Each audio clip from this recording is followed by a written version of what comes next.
حیدرآباد سے حج عمرہ کرنے لوگ گئے، پوری 17 لوگوں کا پریوار گیا، ایئرپورٹ پر فوٹو بھی کھنچوایا، وہاں مکے میں پہنچے طواف بھی کیا، سارا ارکان ادا کیا۔ مکہ سے مدینہ جا رہے تھے، لگژری بس تھی، آرام دہ بس تھی، آرام سے اے سی چل رہا ہے، آرام سے سو رہے ہیں، سامنے سے ڈیزل کا ٹینکر آتا ہے اور بس ڈیزل کے ٹینکر میں ٹکرا جاتی ہے اور بس کے سارے مسافر جل کر خاک ہو جاتے ہیں، آن دا اسپاٹ مر جاتے ہیں۔ 17 لوگوں کا پریوار بھی اس میں مارا جاتا ہے، باپ بھی مر گیا، بیٹا بھی مر گیا، دادا بھی مر گیا، پوتا بھی مر گیا، چھوٹے چھوٹے بچے بھی انتقال کر گئے۔ اللہ کہتا ہے وَمَا تَدْرِي نَفْسٌ بِأَيِّ أَرْضٍ تَمُوتُ، تم نہیں جانتے تم کہاں مرو گے۔ جس کی جہاں موت لکھی رہتی ہے، موت اس کو لے کے وہاں جاتی ہے۔ ہمارے ایک دوست تھے ممبئی میں، اتر پردیش کے رہنے والے تھے، مولانا عبد الرحمان سلفی، 2-3 سال پہلے کا واقعہ ہے۔ ممبئی میں ایک مسجد میں امامت کراتے تھے، پونا میں ان کا پروگرام تھا، ان کے ساتھ ساتھ شیخ شمیم فوزی کا بھی پروگرام تھا، دونوں لوگ پونا جاتے ہیں۔ پروگرام ختم ہو گیا، مولانا عبد الرحمان نے شیخ شمیم فوزی سے کہا مولانا مجھے صبح فجر کی نماز پڑھانی ہے، مدرسے میں پڑھانا ہے، اسکول میں پڑھانا ہے، مجھے ممبئی جانا پڑے گا۔ مولانا نے کہا رات بہت ہو گئی ہے، میں نہیں جاؤں گا، آپ چلے جائیے۔ انہوں نے ضد کیا کہ نہیں آپ چلیے میرے ساتھ، میں اکیلے نہیں جانا چاہتا۔ مولانا نے کہا میرا من گھبرا رہا ہے، میں رات میں نہیں جاؤں گا۔ وہاں سے شیئرنگ ٹیکسی چلتی ہے، عبد الرحمان سلفی صاحب نے ٹیکسی، جو شیئرنگ ٹیکسی چلتی ہے وہ ٹیکسی کا انہوں نے کرایہ دیا، اس میں 5-6 لوگ جو ٹیکسی میں بیٹھتے ہیں سارے لوگ بیٹھے۔ رات کا سمے تھا، ڈرائیور پوری سپیڈ میں گاڑی چلا رہا تھا، ہائی وے پر اس کی گاڑی ایک کھمبے سے ٹکراتی ہے اور ایکسیڈنٹ ہوتا ہے، اور اتنا بھیانک ایکسیڈنٹ ہوتا ہے کہ کار میں بیٹھے ہوئے سارے، ایک آدمی کو چھوڑ کے سارے لوگوں کا انتقال ہو جاتا ہے۔ مولانا عبد الرحمان سلفی کی ڈیڈ باڈی دیکھنے کے لائق نہیں بلکہ سر پھٹ جاتا ہے، چہرہ پھٹ جاتا ہے۔ آپ سوچئے میرے بھائی، شیخ شمیم فوزی ان کے ساتھ گئے تھے، مگر انہوں نے معذرت کر لی میں نہیں جاؤں گا، لیکن ان کو واپس آنا تھا۔ جس کی موت جہاں لکھی تھی، موت اس کو کھینچ کر کے وہاں لے کے جاتی ہے۔ کل نفس ذائقہ، مرنا تو ہے تم کو، ہر انسان کو مرنا ہے، ہر جاندار کو۔ کب مرنا ہے نہیں معلوم، کہاں مرنا ہے نہیں معلوم، مرنے کا بہانہ کیا ہوگا نہیں معلوم۔ اچھا خاصا انسان مر جاتا ہے، کئی سالوں سے بستر پڑا ہوا انسان چلتا رہتا ہے۔ کئی گھروں میں دیکھا گیا باپ بیمار ہے، باپ ابھی بستر پڑا ہے، باپ کے مرنے کے پہلے بیٹا مر جاتا ہے۔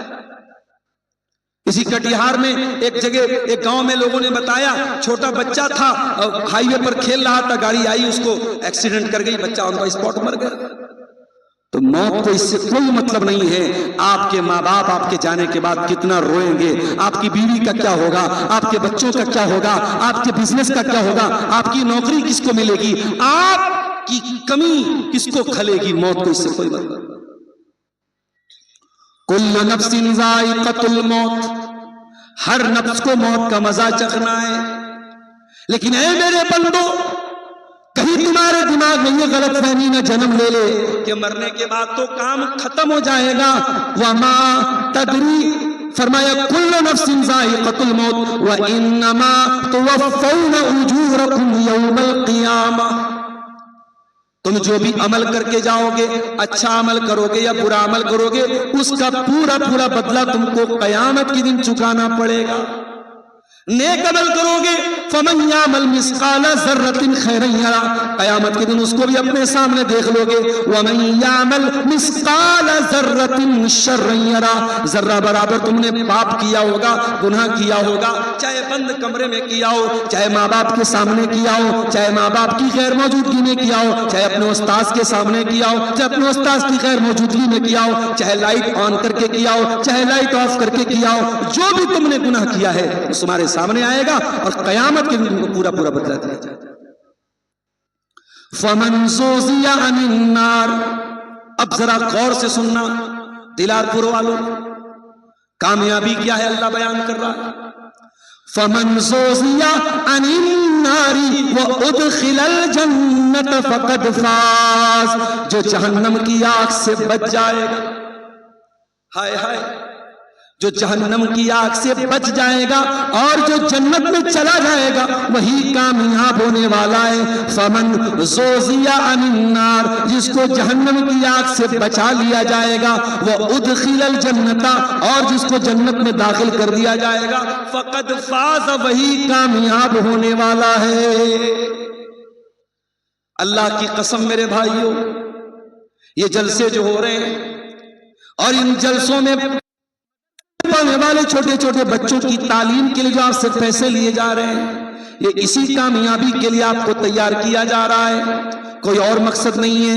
آپ جہنم کی آگ سے بچ جائیں اور جنت میں داخل ہو جائیں، یہی مقصد ہے ان مدرسوں کا، یہی مقصد ہے ان جلسوں کا، یہی مقصد ہے ان تقریروں کا۔ فمن زوزیا عن النار، آپ غریب ہیں، آپ کے پاس ڈھنگ کا کپڑا نہیں، ڈھنگ کا مکان نہیں، لیکن اللہ تعالیٰ کل قیامت کے دن اگر آپ کو جہنم کی آگ سے بچا لے اور جنت میں داخل کر دے، فقد فازا، تو آپ کامیاب ہیں۔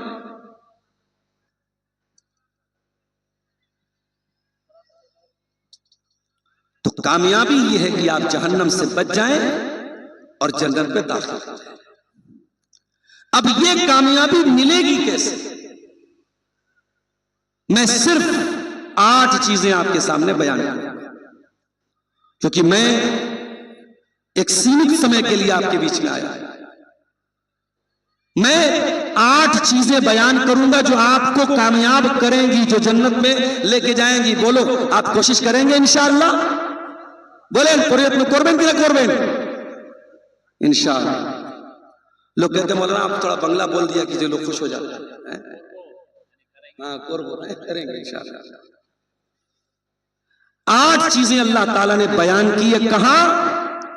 قرآن کریم کے 18ویں پارے میں، سورہ مومنون کے آغاز میں۔ آئیے ان 8 چیزوں پر ہم وچار کرتے ہیں، غور کرتے ہیں اور کوشش کرتے ہیں، پریتن کرتے ہیں کہ وہ 8 چیزیں ہمارے اندر پیدا ہوتی ہیں۔ قد افلح المومنون، کامیاب ہو گئے ایمان والے۔ اللہ تعالیٰ کے یہاں کامیاب ہونا ہے تو پہلا کام کیا کرنا پڑے گا؟ ایمان والا بننا پڑے گا۔ اور ایمان والا کس کو بولتے ہیں؟ جو لا الہ الا اللہ اور محمد رسول اللہ پڑھتا ہے، جو کلمہ توحید پڑھتا ہے، جو ایک اللہ کی عبادت کرتا ہے اور محمد رسول اللہ صلی اللہ علیہ وسلم کو اپنا رسول مانتا ہے۔ اسی کلمے پر آپ کو قائم رہنا ہے اور مرتے دم تک قائم رہنا ہے۔ وَلَا تَمُوتُنَّ إِلَّا وَأَنْتُمْ مُسْلِمُونَ، میرے بندو تمہیں موت نہ آئے مگر اسلام کی حالت۔ میرے پیارے ساتھیوں، آج دنیا کی موہ مایا میں پڑھ کے شاید ایمان کی ویلیو آپ کو پتہ نہ ہو، اور شاید کبھی آپ کو ایسا لگتا ہو جیسے کوئی ہندو ہے، جیسے کوئی سکھ ہے، جیسے کوئی عیسائی ہے، ویسے ہی ہم مسلمان ہیں، ہمارا ایک مذہب ہے، ان میں اور ہمیں کوئی انتر نہیں ہے۔ میرے پیارے ساتھیوں، یہ ایمان کتنی بڑی دولت ہے، شاید آپ کو اس کا اندازہ نہیں ہے۔ جب آپ اللہ تعالیٰ کے یہاں جائیں گے اور اس ایمان کی بدولت اللہ تعالیٰ آپ کو جنت میں داخل کرے گا، تو جنت میں جانے کے بعد جنتی کہے گا وَقَالُ الْحَمْدُ لِلَّهِ الَّذِي هَدَانَا لِهَذَا، اے اللہ تیرا شکر ہے، تیرا کرم ہے کہ تو نے ہم کو ہدایت سے نوازا تھا، تو نے ہم کو ایمان سے نوازا تھا۔ وَمَا كُنَّا لِنَهْتَدِيَ لَوْلَا أَنْ هَدَانَا اللَّهُ، اے اللہ ہم خود سے ایمان لانے کی چھمتا نہیں رکھتے تھے۔ ارے ہم کو ایمان لانے کے لیے کوئی محنت نہیں کرتے، ہمارا باپ مسلمان، ہمارا دادا مسلمان، ہمارے خاندان مسلمان، ہم مسلمان کے گھر میں پیدا ہوئے، آپ کو بیٹھے بٹھائے یہ نعمت مل گئی۔ اسی لیے دعا کیا کرو تو اپنے ماں باپ کے لیے بھی دعا کیا کرو کہ ان کے ذریعے تمہیں اسلام ملا ہے۔ ماں باپ مسلمان تھے، ان کے گھر میں تم پیدا ہوئے، تم مسلمان تھے، تمہیں اسلام لانے کے لیے کوئی سنگرش نہیں کرنا پڑا، کوئی اسٹرگل نہیں کرنا پڑا، کوئی محنت نہیں کرنا۔ یہ ایمان کتنی بڑی دولت ہے میرے ساتھ، قرآن کہتا ہے ان الذین کفروا وماتوا وهم کفار فلن يقبل من احدهم ملء الارض ذهبا، جو لوگ ایمان کے بغیر دنیا سے چلے جائیں گے، جو کفر کی حالت میں، جو شرک کی حالت میں دنیا سے چلے جائیں گے، کل قیامت کے دن وہ زمین بھر کے سونا بھی اگر لے کے آ جائیں فلن يقبل من احدهم، ان کا سونا اللہ تعالیٰ قبول نہیں کرے گا۔ ابھی آج میں اس دیش کے بہت بڑے ارب پتی کا ایک ویڈیو دیکھ رہا تھا۔ اس دیش کا ایک بہت بڑا ارب پتی ہے، اس کے گھر میں کوئی سنت آئے، کوئی مہاتما آئے، وہ اور اس کی بیوی اس سنت کی عبادت کر رہے تھے، اس کے آگے سجدہ کر رہے تھے۔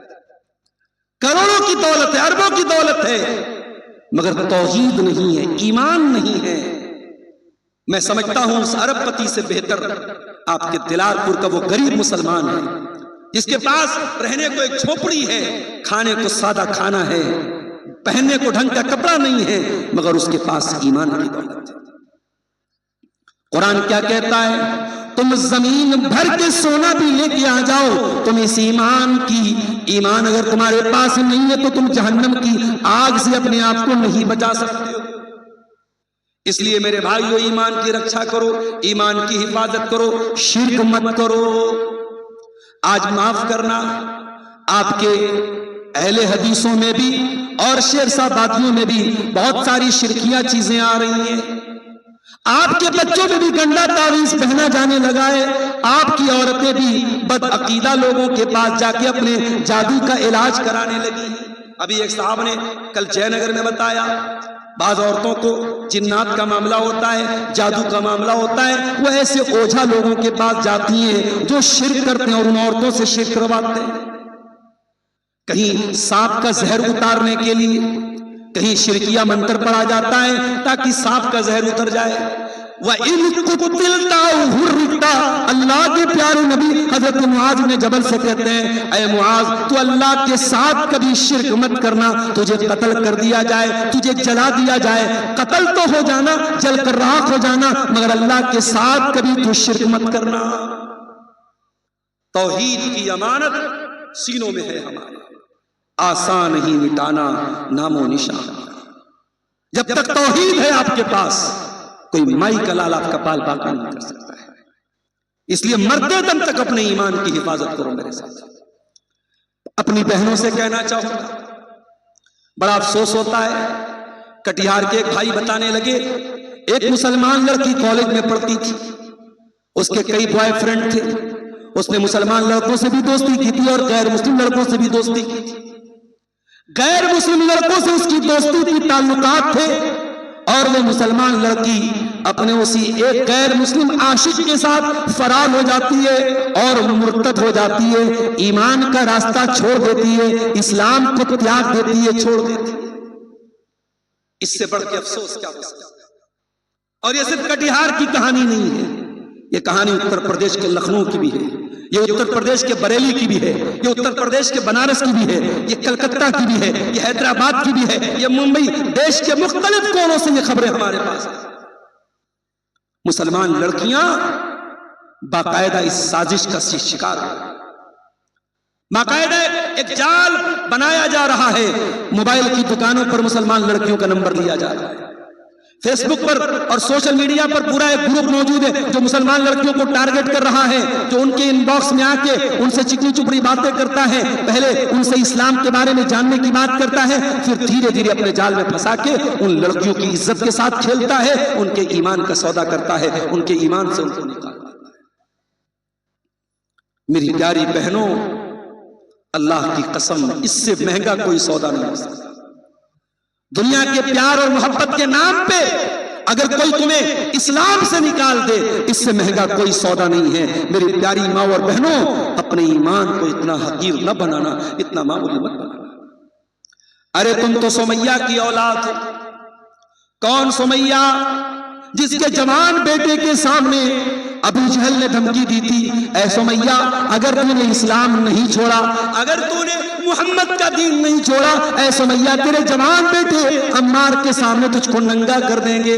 ہائے ہائے، ایک ماں کے لیے اس سے بڑھ کے تکلیف کیا ہوگی، اس سے بڑھ کے افسوس کیا ہوگا کہ ماں کو اس کے جوان بیٹے کے سامنے ننگا کر دیا جائے۔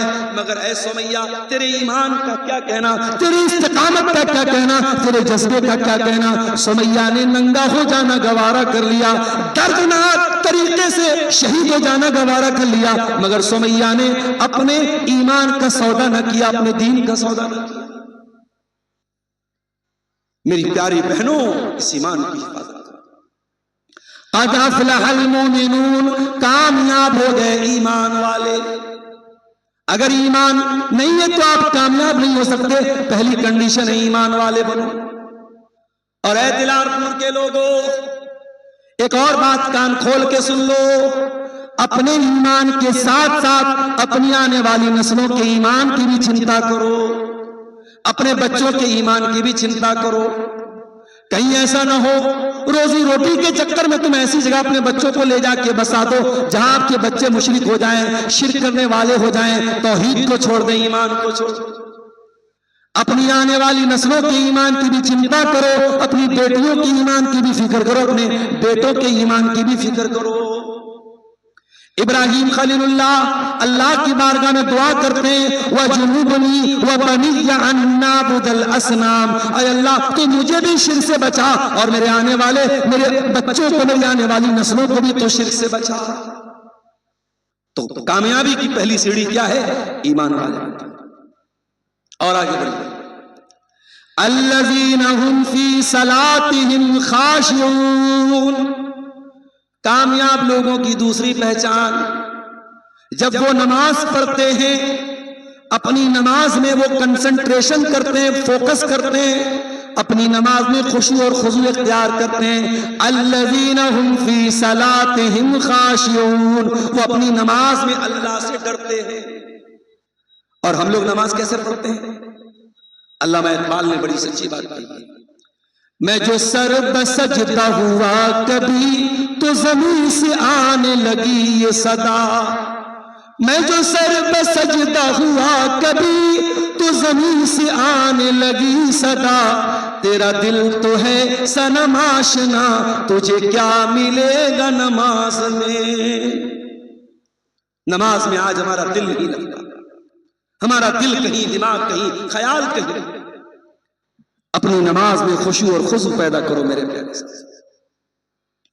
حضرت عائشہ نماز پڑھ رہی تھی، ان کا بھتیجا ان سے ملنے آیا، قاسم بن محمد اپنی پھوپھی سے ملنے آیا، دیکھا پھوپھی جان نماز پڑھ رہی ہیں اور نماز کی حالت میں سورہ طور کی تلاوت کر رہی ہیں اور سورہ طور کی یہ آیت پڑھ رہی ہیں، فَمَنَّ اللَّهُ عَلَيْنَا وَوَقَانَا عَذَابَ السَّمُومِ، اللہ تعالیٰ کا ہم پر کرم ہوا۔ جب جنتی جنت میں جائیں گے تو کہیں گے اللہ تعالیٰ کا ہم پر کرم ہوا کہ اللہ نے ہم کو جہنم کی آگ سے بچا لیا۔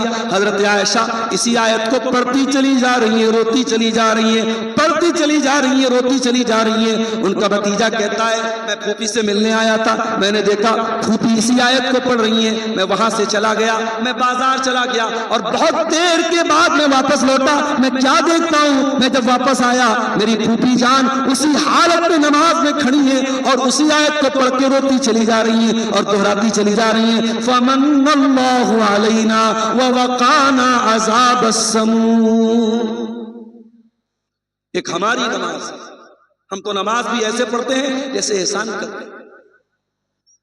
نماز میں خشوع اختیار کرو میرے بھائی، نماز ایسے پڑھو جیسے تم اللہ کو دیکھ رہے ہو۔ ارے تم اپنے شہر کے ودھائک کے پاس جاتے ہو تو ادب سے کھڑے ہوتے ہو، شہر کے ڈی ایم اور ایس پی کے سامنے کھڑے ہوتے ہو تو ادب سے کھڑے ہوتے ہو، اللہ کے سامنے کھڑے ہو تو دل کہیں ہے دماغ کہیں۔ قرآن کہتا ہے فَوَيْلٌ لِّلْمُصَلِّينَ الَّذِينَ هُمْ عَنْ صَلَاتِهِمْ سَاهُونَ الَّذِينَ هُمْ يُرَاءُونَ، ایسے نماز پڑھنے والوں کے لیے بربادی ہے جن کا دل نماز میں نہیں لگتا ہے، جو لوگوں کو دکھانے کے لیے نماز پڑھتے ہیں۔ تو کامیاب کی پہچان، دوسری پہچان کیا بتائی اللہ نے؟ الذین هم فی صلاتہم خاشعون، جو اپنی نماز میں خشوع اور خضوع اختیار کرتے ہیں۔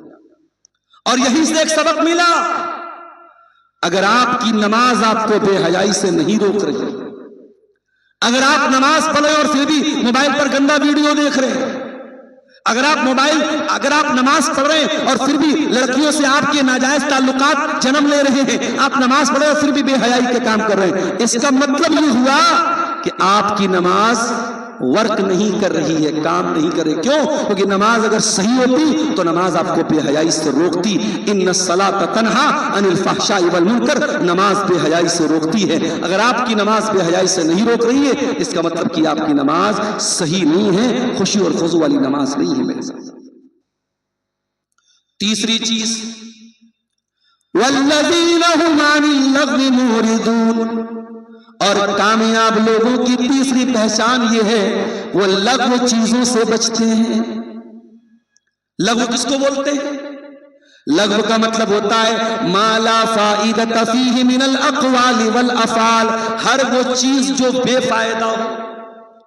میرے نوجوانوں، فیس بک پر عبدالغفار صاحب کی تقریر آپ سنتے ہیں، میں مانتا ہوں، قرآن و حدیث کی باتیں آپ سنتے ہیں، میں مانتا ہوں، یوٹیوب پر آپ عدنان پرتاپ گڑھی کی نعتیں اور نظمیں سنتے ہیں، میں مانتا ہوں، آپ اپنے سوشل میڈیا اکاؤنٹ کے ذریعے اچھی باتیں دیکھ رہے ہیں، سن رہے ہیں، میں مانتا ہوں، لیکن ذرا غور کرنا، اگر آپ اپنے موبائل کے استعمال کو اگر 100% میں آپ دیکھو کہ آپ اچھا استعمال کتنے % کر رہے ہیں اور خراب استعمال کتنے % کر رہے ہیں، آپ قرآن و حدیث کی باتوں کو سننے میں کتنا سمے لگا رہے ہیں اور گندے ویڈیوز دیکھنے میں کتنا سمے لگا رہے ہیں، لڑکیوں سے چیٹنگ میں کتنا سمے لگا رہے ہیں، پھالتو چیزوں کو دیکھنے میں کتنا سمے لگا رہے ہیں، آپ پرسنٹیج نکال لو میرے بھائی۔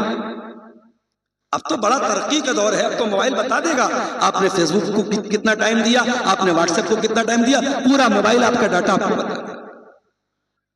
میرے پیارے ساتھیوں، یہ ٹائم اللہ تعالیٰ کی بہت بڑی نعمت ہے، اس ٹائم کو فیس بک پر پاس نہ کرو، اس کو سوشل میڈیا پر پاس نہ کرو۔ قرآن اسی ٹائم کی قسم کھاتا ہے والعصر ان الانسان لفی خسر، زمانے کی قسم ہے، ٹائم کی قسم ہے، سمے کی قسم ہے، انسان بہت بڑے گھاٹے میں ہے۔ جو سمے کا استعمال صحیح نہ کرے، جو وقت کو برباد کرے، اس سے زیادہ خسارہ اٹھانے والا کوئی نہیں ہے۔ اس لیے لغو چیزوں سے بچو۔ اگر آپ کا موبائل آپ کو نماز سے دور کر رہا ہے تو یہ بھی لغو ہے۔ اگر آپ فیس بک کے چکر میں پڑتے اپنے ماں کا اور اپنے باپ کا خیال نہیں کر رہے ہو تو فیس بک بھی لغو ہے۔ اگر واٹس ایپ کے چکر میں اپنی بیوی کا حق ادا نہیں کر رہے تو واٹس ایپ بھی لغو ہے۔ وہ شاعر نے بڑی اچھی بات کہی ہے، کیا کہا ہے؟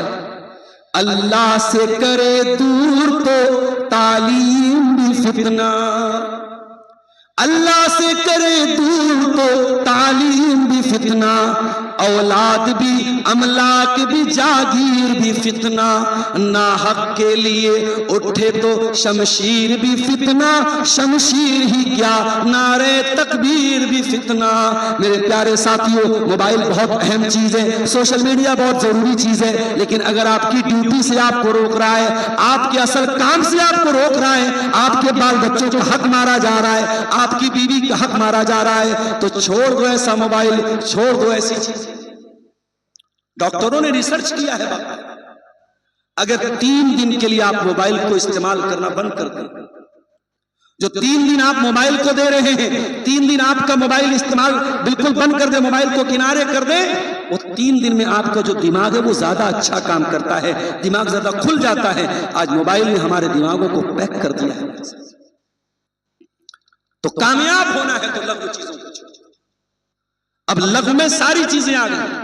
لوگ بولتے مولوی صاحب لوڈو کھیلنا کیسا ہے، کیرم کھیلنا کیسا ہے، فلاں گیم کھیلنا کیسا ہے۔ میں کہتا ہوں جس گیم سے آپ کے دماغ کو کوئی فائدہ نہ ہو، آپ کی باڈی کو کوئی فائدہ نہ ہو، کوئی فزیکل ایکٹیویٹی نہ ہو، کوئی مینٹل ایکٹیویٹی نہ ہو، ہر ایسا گیم لغو ہے اور لغو چیزوں کے چکر میں۔ اب انڈیا کا میچ چل رہا ہے، بیٹھ کے انسان دیکھ رہا ہے، 3 گھنٹہ تک میچ دیکھا، 3 گھنٹہ تک پورا میچ دیکھا، اس کے بعد آ کے تبصرہ کر رہے ہیں وراٹ کوہلی بہت اچھا کھیلا، فلاں بولر نے بہت اچھی بالنگ کی، فلاں نے بہت اچھی بیٹنگ کی، اس کے بعد پھر موبائل کھول کے ہائی لائٹ دیکھ رہے. ارے اللہ کے بندے اتنا سمے تو کہاں سے نکالتا؟ والذین هم عن اللغو معرضون. کامیاب ہونا ہے تو ہمیں بے فائدہ چیزوں سے، لغو چیزوں سے اپنے دامن کو بچانا ہے. اور آگے بڑھیے چوتھی چیز، والذین هم للزکاة فاعلون.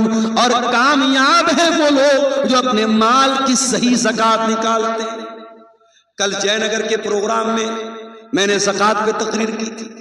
آج ہر آدمی کو غور کرنا چاہیے اس کے پاس کتنا مال ہے اور اس کے مال پہ کتنی زکات فرض ہوتی ہے. اگر کھیتی باڑی کر رہا ہے، اگر دھان کی کھیتی ہے، اگر گیہوں کی کھیتی ہے، اگر مکئی کی کھیتی ہے، اگر 7.5 کنٹل کھیتی پیدا ہو رہی ہے، اس کی زکات کتنی ہو رہی ہے اور وہ زکات نکال رہا ہے یا نہیں نکال رہا ہے، ہر آدمی کو کیلکولیٹ کرنا چاہیے. آج مسئلہ یہ ہے کہ ہم زکات نہیں نکال رہے ہیں صحیح طریقے سے، اور جب زکات نہیں نکال رہے تو سماج سے غریبی نہیں ختم ہو رہی ہے.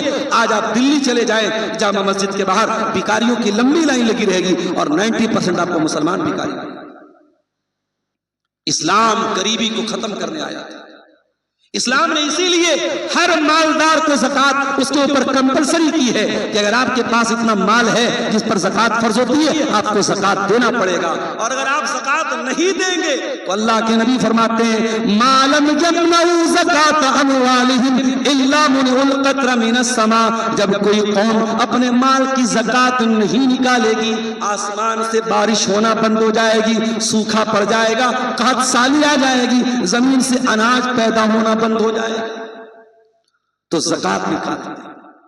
اچھا، زکات کا ایک مطلب اور بھی ہوتا ہے. زکات کا ایک مطلب یہ بھی ہوتا ہے اپنے دل کو پاک کرنا. او میرے نوجوانوں، تم نے چہرے پر جاڑے کا موسم آیا، موئسچرائزر لگانا شروع کر دیا، عورتوں نے کریم لگانا شروع کر دیا، مرد حضرات بھی آج کل بڑی بڑی کریمیں استعمال کر رہے ہیں. کوئی کولڈ کریم الگ ہے، کوئی ونٹر کریم الگ ہے، کوئی فیس واش الگ ہے، کوئی فیس کریم الگ ہے، کوئی باڈی لوشن الگ ہے، کوئی داڑھی کے لیے سیرم الگ ہے، کوئی آپ کے چہرے کی کریم الگ ہے، کوئی پیر کی کریم الگ ہے، کوئی ہونٹوں کا لپ بام الگ ہے. بڑی محنت کر رہے ہو اپنے اسکن پر، بڑی محنت کر رہے ہو اپنے ظاہر پر. میرے پیارے ساتھیوں، اس دل پر تم کیا محنت کر رہے ہو؟ ارے بڑے خوبصورت بن گئے، بڑے اسمارٹ بن گئے، بڑے ہینڈسم بن گئے، مگر دل میں تو گندگی بھری ہے، دل میں تو حسد بھرا ہے، دل میں تو جلن بھری ہے. کوئی بھائی بھائی سے جل رہا ہے، کوئی پڑوسی پڑوسی سے جل رہا ہے، کوئی دوست دوست کے خلاف دل میں کینہ پال کے بیٹھا ہے. میرے پیارے ساتھیوں، قرآن کیا کہتا ہے؟ کامیاب ہونا ہے والذین هم للزکاة فاعلون. اپنے دل کو پاک کرنا شروع کر دو، اپنے دل کی صفائی کرنا شروع کر دو. دل کو پاک، دل کی صفائی کے بنا چہرے پر جتنی بھی کریم لگا لو، پاؤڈر لگا لو، کوئی مطلب نہیں. اسی لیے ابراہیم علیہ السلام اللہ سے دعا کرتے ہیں وَلَا تُخْزِنِي يَوْمَ يُبْعَثُونَ يَوْمَ لَا يَنْفَعُ مَالٌ وَلَا بَنُونَ إِلَّا مَنْ أَتَى اللَّهَ بِقَلْبٍ سَلِيمٍ. اے اللہ مجھے قیامت کے دن ذلیل نہ کرنا، اے اللہ مجھے قیامت کے دن تو رسوا مت کرنا، اے اللہ قیامت کے دن نہ مال کام آئے گا نہ اولاد کام آئے گی. إِلَّا مَنْ أَتَى اللَّهَ بِقَلْبٍ سَلِيمٍ. قیامت کے دن تو وہی کامیاب ہوگا وہ صاف ستھرا دل لے کر کے آئے گا. تو دل کو پوتر کرو میرے بھائی، دل پر محنت کرو. اور آگے بڑھیے، 4 چیزیں ہوں گی. نمبر 5 والذین هم لفروجہم حافظون. اور کامیاب لوگوں کی 5ویں پہچان، وہ اپنی شرمگاہ کی حفاظت کرتے ہیں. کیا مطلب؟ شرمگاہ کی حفاظت کا کیا مطلب؟ کیا وہ شادی نہیں کرتے؟ کیا وہ بیوی کا حق ادا نہیں کرتے؟ کیا ان کے اندر سے سیکسول ڈیزائر نکل جاتی ہے؟ کیا اللہ تعالی مرد کے اندر سے مردانگی کی خواہش نکال دیتا ہے؟ کیا عورت کے اندر سے عورت کی خواہش نکال دیتا ہے؟ نہیں نہیں، یہ مطلب نہیں ہے. فرمایا والذین هم لفروجہم حافظون. کامیاب بندے وہ ہیں جو اپنی شرمگاہ کی حفاظت کرتے ہیں. الا علی ازواجہم. وہ اپنی بیویوں کے ساتھ، اور اگر بیوی ہے تو اپنے شوہر کے ساتھ اپنی جائز خواہشات کو پورا کرتے ہیں. اللہ یہ ہے ہمارا دین. ہمارا دین رہبانیت نہیں سکھاتا ہے. ہمارا دین یہ نہیں سکھاتا ہے آپ شادی مت کرو. اگر آپ کے پاس شادی کرنے کی چھمتا ہے تو شادی کرنا ضروری ہے. اللہ کے نبی فرماتے ہیں یا معاشر الشباب من استطاع منکم الباءۃ فلیتزوج فانه اغض للبصر واحسن للفرج. اے نوجوانوں، اگر تم شادی کرنے کی چھمتا رکھتے ہو، اگر بیوی کا حق ادا کر سکتے ہو، اگر شاریرک روپ سے جسمانی اعتبار سے شادی کے قابل ہو اور اپنی بیوی کا خرچہ اٹھا سکتے ہو تو نکاح کر لو، شادی کر لو. فانه اغض للبصر واحسن للفرج. جب تم شادی کر لو گے تو تمہاری شرمگاہ کی حفاظت ہوگی اور تمہاری آنکھیں جھک جائیں گی. نکاح کرو. مگر آپ نکاح کیسے کریں؟ آپ کو تو ہلدی کی رسم نبھانا ہے، منگنی کی رسم نبھانا ہے، 300 باراتیوں کو کھلانا ہے، جہیز دینا ہے، دنیا بھر کے رسم و رواج کرنا ہے. انجام کیا ہے؟ 30 سال کی 40 سال کی لڑکیاں ہو رہی ہیں، لڑکے ہو رہے ہیں، شادی نہیں ہو رہی. کون ذمہ دار ہے؟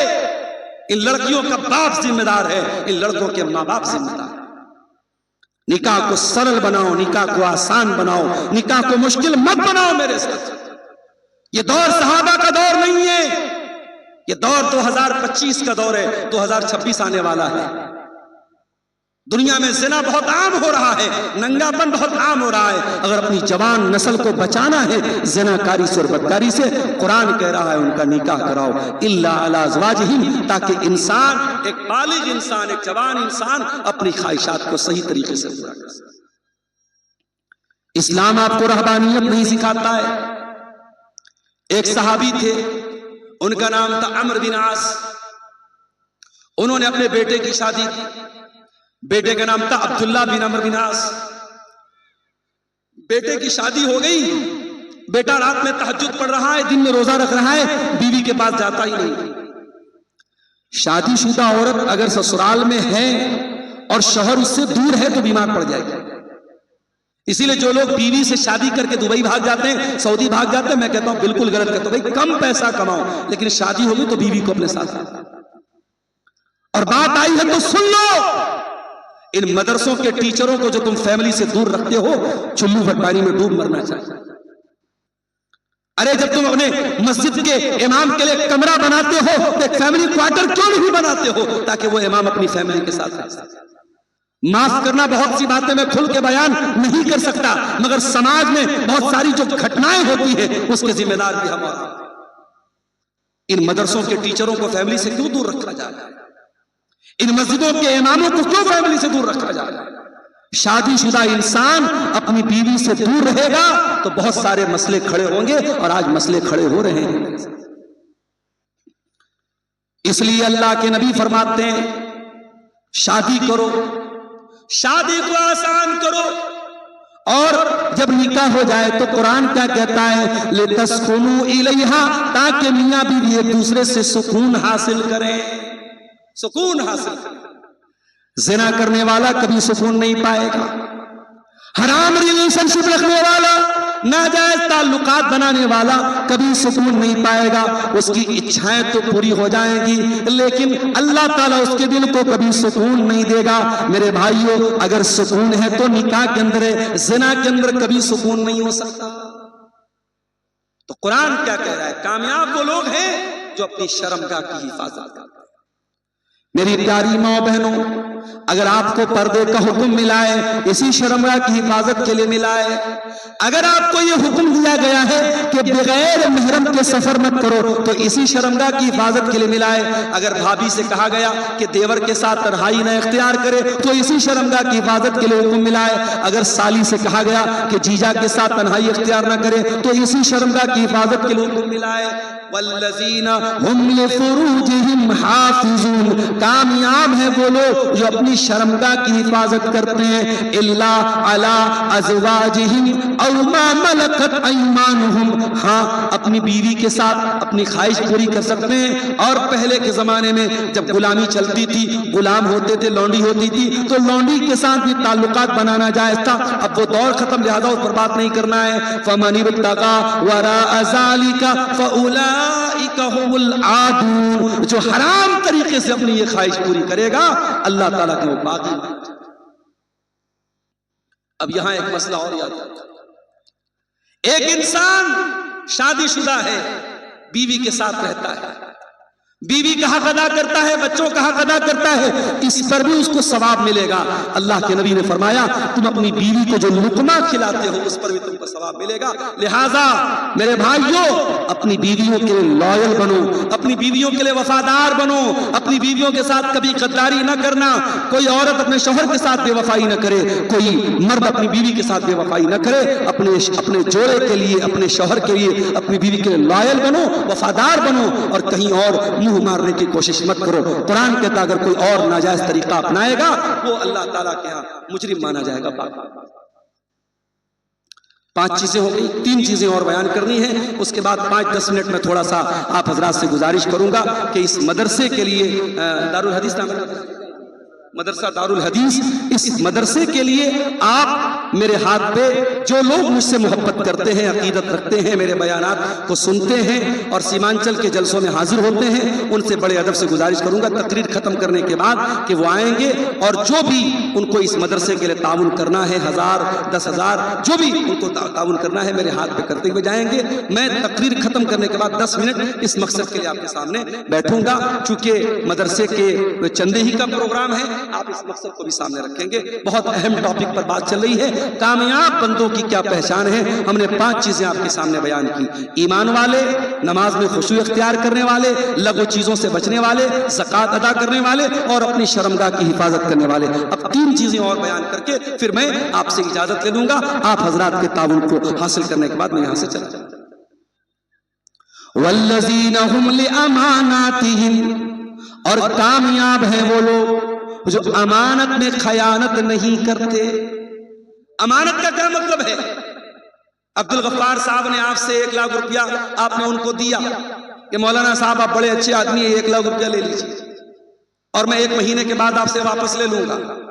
اور 1 مہینے کے بعد آپ میرے پاس آئیں، شیخ صاحب وہ 1 لاکھ روپیہ میں نے آپ کو دیا تھا مجھے واپس کیجیے۔ میں کہوں گا ارے یار کیا بتاؤں، بڑی مصیبت آ گئی تھی، میں نے 1 لاکھ روپیہ خرچ کر دیا۔ یہ امانت میں خیانت ہو گئی۔ ایک امانت میں خیانت یہ بھی ہے اور ایک امانت میں خیانت یہ بھی ہے کہ آپ کو کوئی پد دیا جائے، کوئی عہدہ دیا جائے، کوئی کرسی دی جائے اور آپ اپنی کرسی کے ساتھ، اپنے عہدے کے ساتھ، اپنے پد کے ساتھ ناانصافی کریں۔ آپ مدرسے کے سیکریٹری ہیں اور آپ مدرسے کی تعلیم پر دھیان نہ دیں، آپ مسجد کے متولی ہیں اور آپ خود 5 ٹائم کے نمازی نہ ہوں، آپ کسی چیز کے ذمہ دار ہیں اور آپ اس کی ذمہ داری کو ادا نہ کریں، تو یہ بھی میرے پیارے ساتھیو امانت میں خیانت ہے۔ اور جب بات امانت کی نکلی ہے تو کان کھول کے سن لو، باپ کے سر پر بھی ایک امانت ہے۔ اگر آپ باپ ہیں، آپ کے بچے اور بچیاں ہیں، تو آپ کو اپنے بچوں کے بارے میں بھی حساب دینا پڑے گا۔ اللہ کے نبی فرماتے ہیں کلکم راع وکلکم مسئول عن رعیتہ، تم میں سے ہر آدمی ذمہ دار ہے اور اس کی ذمہ داری کے بارے میں سوال ہوگا۔ اے میری پیاری ماں اور بہنوں، اگر اللہ نے آپ کو ماں بنایا ہے، ماں بننا بہت سوبھاگیہ کی بات ہے، بہت شرف کی بات ہے، بہت خوش قسمتی کی بات ہے، لیکن اگر اللہ نے آپ کو ماں بنایا ہے تو یہ بچیاں جو آپ کے گھر میں رہتی ہیں، یہ بچیاں بھی آپ کے سر پہ امانت ہیں اور اللہ پوچھے گا تو نے اپنی بچیوں کی تربیت کیسے کی تھی۔ جلسے میں آ رہی ہیں آپ کی جوان بیٹی بھی آپ کے ساتھ آ رہی ہے، آپ نے اپنی بیٹی کو ایک بار بھی نہیں بولا اے میری بیٹی تو جوان ہو چکی ہے، تو جلسے میں جا رہی ہے، تجھے پردہ کرنا چاہیے، تجھے اپنا چہرہ ڈھانپ کے چلنا چاہیے۔ آپ نے اپنی بیٹی کو پردہ نہیں کرایا، آپ نے اپنی بیٹی کو میک اپ کرا کے، سجا کر کے، سوار کے، سب کے سامنے اوپن کر کے آپ اگر جلسے میں لے کے آ رہی ہیں، شادی میں لے کے جا رہی ہیں، کہیں پروگرام میں لے کے جا رہی ہیں، تو کان کھول کے سن لو میری پیاری ماں بہنوں، آپ بھی امانت میں خیانت کر رہی ہیں۔ باپ بھی امانت، باپ کے سر پہ بھی امانت ہے، ماں کے سر پہ بھی امانت ہے۔ اگر کامیاب بننا ہے تو امانت کو ادا کرنا پڑے گا میرے ساتھ۔ والذین هم لاماناتهم، کامیاب لوگ اپنی امانت کو ادا کرتے ہیں۔ وَأَحْدِهِمْ رَاؤُونَ، اور کامیاب لوگوں کی ساتویں پہچان یہ ہے کہ وہ وعدے کے پکے ہوتے ہیں، جو وعدہ کر دیتے ہیں، جو کمٹمنٹ کر دیتے ہیں، اپنے کمٹمنٹ کو پورا کر دیتے ہیں، جان چلی جائے مگر ان کی زبان نہ جائے، اپنی زبان کے پکے ہوتے ہیں۔ زبان کے پکے بنو، وعدہ خلافی مت کرو میرے ساتھ۔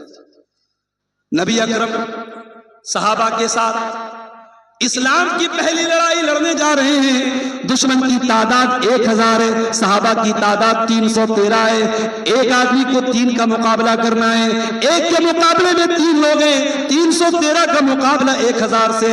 اللہ کے نبی بڑی ٹینشن میں، بڑی چنتا میں، اللہ سے دعا کرتے ہیں، اللہم ان تہلک ھذہ العصابۃ لن تعبد فی الارض، اے اللہ اگر یہ مٹھی پر مسلمان ہلاک ہو گئے، یہ 313 اگر ہلاک ہو گئے، اے اللہ پھر روئے زمین پر تیرا نام لینے والا کوئی نہیں ہوگا، تیرا کلمہ پڑھنے والا کوئی نہیں ہوگا۔ نبی دعا کر رہے ہیں، نبی اللہ سے مدد مانگ رہے ہیں، اتنے میں 2 صحابی آتے ہیں، اے اللہ کے نبی ہم آپ کا ساتھ دینے آ رہے تھے، دشمن نے ہمیں اریسٹ کر لیا، دشمن نے گرفتار کر لیا اور ہم سے یہ وعدہ کروایا کہ ہم آپ کا ساتھ نہیں دیں گے، ہم لڑائی میں شامل نہیں ہوں گے، تب جا کر کے انہوں نے ہم کو رہا کیا ہے۔ اے اللہ کے نبی ہم نے وعدہ تو کر لیا اپنی جان بچانے کے لیے، مگر ہمیں معلوم ہے کہ آپ کو ہماری مدد کی ضرورت ہے، اے اللہ کے نبی ہم کو بھی فوج میں جانے دیجئے، ہم کو بھی لڑائی کے میدان میں جانے دیجئے۔ نبی نے فرمایا نہیں نہیں، ہم وعدہ خلافی کرنے والے لوگ نہیں ہیں، انصرفا، اے میرے دونوں صحابی تم واپس چلے جاؤ، ہم وعدہ نہیں توڑ سکتے۔ اللہ، جنگ کے میدان میں بھی نبی نے وعدہ نہیں توڑا ہے، لہذا جو یہ کہتا ہے کہ جنگ کے میدان میں سب جائز ہے، everything is fair in love and war، پیار اور جنگ میں سب جائز ہے، وہ دنیا کا کوئی بہت بڑا بے وقوف انسان تھا۔ اسلام میں نہ پیار میں سب جائز ہے، نہ جنگ میں سب جائز ہے۔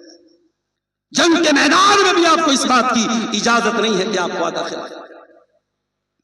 والذین هم لاماناتہم وعہدہم راعون، کامیاب ہے وہ لوگ جو امانت کو ادا کرتے ہیں اور اپنے وعدے کو نبھاتے ہیں۔ 7 چیزیں ہوں گی، آخری چیز والذین هم علی صلواتہم یحافظون، اور کامیاب ہیں وہ لوگ جو نماز کی حفاظت کرتے ہیں۔ اے اللہ ہم تو نماز پڑھتے ہیں، حفاظت کا کیا مطلب ہے؟ حفاظت کا مطلب یہ ہے آپ کے پاس 1.25 لاکھ روپے کا موبائل فون سیمسنگ الٹرا ہے، آپ کے پاس 80,000 کا آئی فون ہے، آپ اس کو جیب میں رکھیں، بار بار جیب پہ ہاتھ ڈالتے ہیں کہیں میرا موبائل گر تو نہیں گیا، ٹرین میں بیٹھے ہوئے بار بار دیکھتے ہیں میرا آئی فون کہیں غائب تو نہیں ہو گیا، میرا سیمسنگ الٹرا کہیں غائب تو نہیں ہو گیا۔ 1.25 لاکھ اور 1.5 لاکھ کے موبائل کی اتنی چنتا کرتے ہیں میرے پیارے بھائیوں، آپ کے 1.25 لاکھ اور 1.5 لاکھ کے موبائل سے زیادہ قیمتی نماز ہے۔ آپ کو نماز کی حفاظت کرنا ہے۔ فجر کی اذان ہو رہی ہے، 4:30 بجے 4:45 بجے مؤذن اذان دے رہا ہے، الصلاۃ خیر من النوم۔ آپ منصاحی کے جلسے میں، دلال پور کے جلسے میں گئے، رات کو 2 بجے تک آپ جاگے ہیں، لیکن 4:45 بجے اگر فجر کی اذان ہو رہی ہے اور مؤذن کہہ رہا ہے نماز نیند سے بہتر ہے، تو آپ کو اپنا بستر چھوڑ کے مسجد میں جانا ہے۔ آپ دکان پہ بیٹھے، کسٹمر پر کسٹمر آ رہا ہے، ظہر کی اذان ہو رہی ہے، مؤذن کہتا ہے حی علی الصلاۃ حی علی الفلاح، آ جاؤ کامیابی کی طرف، آ جاؤ نماز کی طرف۔ آپ کو اپنی دکان بند کر کے مسجد کی طرف جانا ہے۔ والذین هم علی صلواتہم یحافظون، کامیاب اگر بننا ہے تو نماز کی حفاظت کرنی پڑے گی، نماز کبھی معاف نہیں ہوگی میرے ساتھ۔ میں بنارس میں تھا، وہاں پر بھی 5 ٹائم کی نماز فرض تھی۔ میں 600 کلومیٹر کا سفر کر کے کٹیہار منصائی کے علاقے میں آیا ہوں، اپنے شہر سے دور ہوں، اپنے اسٹیٹ سے دور ہوں، لیکن کیا میرے اوپر نماز معاف ہے؟ نہیں۔ ان الصلاۃ کانت علی المؤمنین کتابا موقوتا، نماز تو مجھے اپنے ٹائم پر پڑھنا ہے۔ ہاں سفر کی حالت میں 4 رکعت والی نماز کو 2 کر کے پڑھنا ہے، مغرب کے ساتھ میں عشاء کی نماز پڑھ سکتا ہوں، ظہر کے ساتھ میں عصر کی پڑھ سکتا ہوں، یہ سہولت تو دی گئی، مگر نماز میرے لیے معاف نہیں ہے۔ میرے پیارے ساتھیوں، نماز کی پابندی کرو، نماز کی حفاظت کرو۔ آج افسوس کی بات ہے، اتنے جلسے ہو رہے ہیں سیمانچل میں، کٹیہار کا مسافر خانہ، ابھی پرسوں کسی نے بتایا، مسافر خانے میں وقتہ لوگ اور مقرر لوگ بھرے پڑے ہیں، کہیں منساہی میں جلسہ ہے، کہیں پرانپور میں جلسہ ہے، کہیں منیہاری میں پروگرام ہے، کہیں ادھر کٹیہار سائٹ میں پروگرام ہے۔ پروگراموں کی کمی نہیں ہے میرے ساتھ، کمی کس چیز کی ہے؟ مسجد تو بنا لی شب بھر میں ایمان کی حرارت والوں نے، مسجد تو بنا لی شب بھر میں ایمان کی حرارت والوں نے، من اپنا پرانا پاپی تھا برسوں میں نمازی بن نہ سکا۔ نمازیوں کی کمی ہے میرے ساتھ، قرآن کہتا ہے نمازی مت بنو، کیا بنو؟ والذین هم علی صلواتہم یحافظون، نماز کی حفاظت کرنے والے بن جاؤ۔ نماز کی اتنی چنتا تمہیں ہو جائے کہ ایک ٹائم کی نماز بھی اگر چھوٹ جائے تو ایسا دل کو محسوس ہو کہ کچھ چھوٹ گیا، کچھ مس ہو گیا۔ یہ 8 چیزیں ہو گئی۔ اب یہ 8 چیزیں اگر آپ اپنے اندر پیدا کر لیں تو قرآن کی گارنٹی سن لو، یہ کسی مولانا کی گارنٹی نہیں ہے، یہ کسی وقتہ اور مقرر کی گارنٹی نہیں، یہ قرآن کریم کی گارنٹی ہے۔ اولئک هم الوارثون الذین یرثون الفردوس۔ یہ 8 چیزیں اگر آپ نے اپنے اندر پیدا کر لی تو آپ جنت الفردوس کے وارث بن جائیں گے۔ ہم فیہا خالدون، اور جنت میں ہمیشہ آپ رہیں گے۔ جنت میں بھی بہت سارے کلاس ہیں، اور جنت میں جو سب سے ہائر کلاس ہے، جو سب سے اعلیٰ درجہ ہے، وہ جنت الفردوس ہے، اور یہ درجہ اس کو ملے گا جو 8 چیزیں پیدا کرے گا، وہی کامیاب ہونے والا ہے۔ میرے پیارے ساتھیوں، قرآن کریم کی سورہ مومنون کی آیت نمبر 1 سے لے کر کے 11 تک گھر جانا، قرآن کھولنا اور پھر پڑھنا اور غور کرنا کہ ان 8 چیزوں میں کتنی چیزیں ہمارے اندر ہیں۔ ہم ایمان والے ہیں کہ نہیں ہیں؟ ہم نماز میں خشوع اور خضوع والے ہیں کہ نہیں ہیں؟ ہم لغو اور بیکار چیزوں سے بچنے والے ہیں کہ نہیں ہیں؟ ہم زکوٰۃ اپنے مال کی ادا کر رہے ہیں کہ نہیں کر رہے ہیں؟ ہم اپنی شرمگاہ کی حفاظت کر رہے ہیں کہ نہیں کر رہے ہیں؟ ہم امانت کے پکے ہیں کہ نہیں ہیں؟ ہم وعدے کے پکے ہیں کہ نہیں ہیں؟ اور ہم اپنی نمازوں کی حفاظت کرنے والے ہیں یا نہیں؟ اگر یہ 8 چیزیں آپ کے اندر ہیں تب تو آپ کامیاب ہیں، اور اگر یہ 8 چیزوں میں اگر آپ کمزور ہیں تو پھر میرے پیارے ساتھیوں، ہمیں اور آپ کو ان 8 چیزوں پر محنت کرنے کی ضرورت ہے، اور ان 8 چیزوں کی ہم اپنے اندر پیدا کریں۔ اب ایک آخری بات بیان کر کے میں بات ختم کروں گا، کیونکہ لگ بھگ جو ہے 12:40 ہو رہے ہیں۔ ایک آخری بات، کامیابی کی یہ پہچان آپ نے سنی، لیکن آپ یہ اپنے دل پہ ہاتھ رکھ کے بتائیے کہ آج ہم میں سے ہر انسان کس کو کامیابی سمجھ رہا ہے؟ دنیا کی دولت، دنیا کی شہرت، دنیا کے نام کے پیچھے انسان بھاگ رہا ہے، کیوں؟ قرآن نے اس کی بھی وجہ بتا دی۔ اے اصلی کامیابی کو چھوڑ کے نقلی کامیابی کے پیچھے بھاگنے والوں، اس کا ریزن کیا ہے؟ فرمایا وَمَا الْحَيَاةُ الدُّنْيَا إِلَّا مَتَاعُ الْغُرُورِ۔ جس دنیا کے چکر میں پڑ کے تم اللہ کی کامیابی کو بھول کے بیٹھے ہو، وہ دنیا تو دھوکہ ہے، دھوکہ۔ یہ دنیا دھوکہ ہے میرے ساتھیوں۔ نہ یہاں کے رشتے پرماننٹ ہیں، نہ یہاں کی دولت پرماننٹ ہے، نہ یہاں کا گھر پرماننٹ ہے، نہ یہاں کی عزت پرماننٹ ہے۔ دنیا آدمی بلبلا ہے پانی کا، کیا بھروسہ ہے زندگانی کا۔ یہ سب چھوڑ کے میرے پیارے ساتھیوں ہمیں جانا ہے۔ ہمارے مال کا کوئی اور وارث بنے گا، ہماری زمینوں میں کوئی اور رہے گا، لہٰذا اس دنیا کی موہ مایا کو چھوڑ دو میرے بھائی۔ دنیا کماؤ لیکن دنیا کو سب کچھ مت سمجھو۔ آخرت کی کامیابی کو پانے کے لیے محنت کرو، جد و جہد کرو۔ ہم اللہ سے دعا کرتے ہیں رب العالمین اپنے حقیقی کامیاب بندوں میں ہمیں اور آپ کو شامل فرما دے۔ جو 8 چیزیں بیان کی گئی قرآن کے 18ویں پارے کی روشنی میں، اللہ ان 8 چیزوں پر ہم سب کو عمل کرنے کی توفیق عطا فرمائے۔